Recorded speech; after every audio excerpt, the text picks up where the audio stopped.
ঘড়িতে সময় হচ্ছে দুপুর ১টা।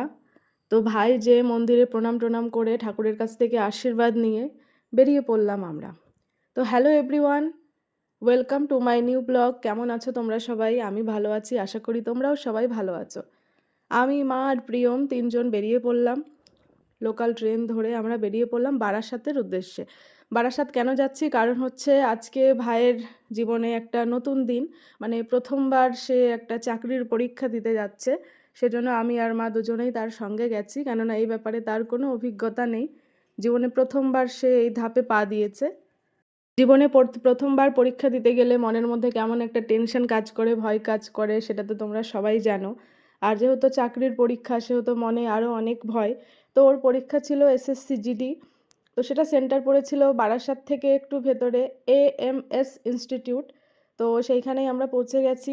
এন্ট্রি টাইম ছিল ৩টে। ৩টের আগে যে ওখানে পৌঁছাতে হবে, কেননা ৩টে থেকে ভেতরে ঢুকবে। তো ৩টে বাজলো, ওরা লাইন বাই লাইন ভেতরে ঢুকে গেল। প্রচুর ছেলেপেলে ছিল, সবাই লাইনে দাঁড়িয়েছিল, ছেলে মেয়ে সবাই। সবাই যখন ভেতরে চলে গেল, তারপরে আমাদেরকেও গার্জিয়ানদেরকেও বলা হলো যে আপনারাও এসে ভেতরে বসতে পারেন। তো ভেতরে বসেছিলাম। ভেতরটা এত সুন্দর, আর এখানে খাবারের দোকানও ছিল। এখান থেকে আমরা কিছুটা খাবার নিয়ে নিলাম।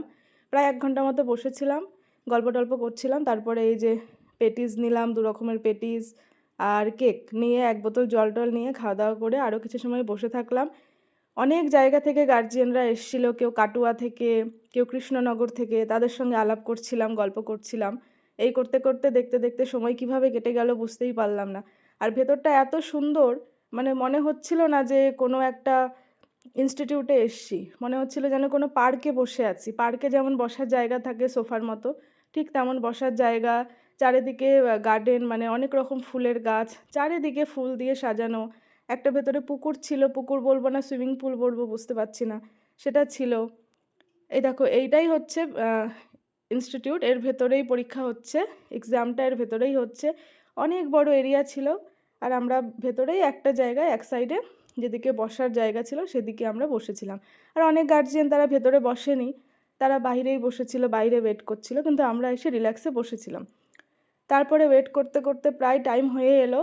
তারপরে দেখলাম সবাই লাইন বাই লাইন বেরোচ্ছে। তারপরে ভাইও বেরিয়ে এলো। বেরোনোর সময় তো প্রচুর ভিড়, যেহেতু সবাই একসঙ্গে বেরোচ্ছে ধীরে ধীরে, প্রচুর ভিড়। আর দেখো একটু সন্ধে সন্ধে হয়ে গেছিলো। তারপরে ওখান থেকে বেরিয়ে হাঁটতে হাঁটতে এসে টোটো ধরে আমরা চলে এলাম বারাসাত স্টেশনে, কেননা ওখান থেকেই আমরা আবার ট্রেন ধরে বাড়ি ফিরবো। বারাসাতে এসে মা নিল এখানে ডিমের চপ। তো আমি তেলে ভাজা জিনিস তেমন একটা খাই না এখন, সেই জন্য আমি ২-১ কামড় খেয়ে মাকে দিয়ে দিলাম যে তুমি খাও, আমি আর খাবো না।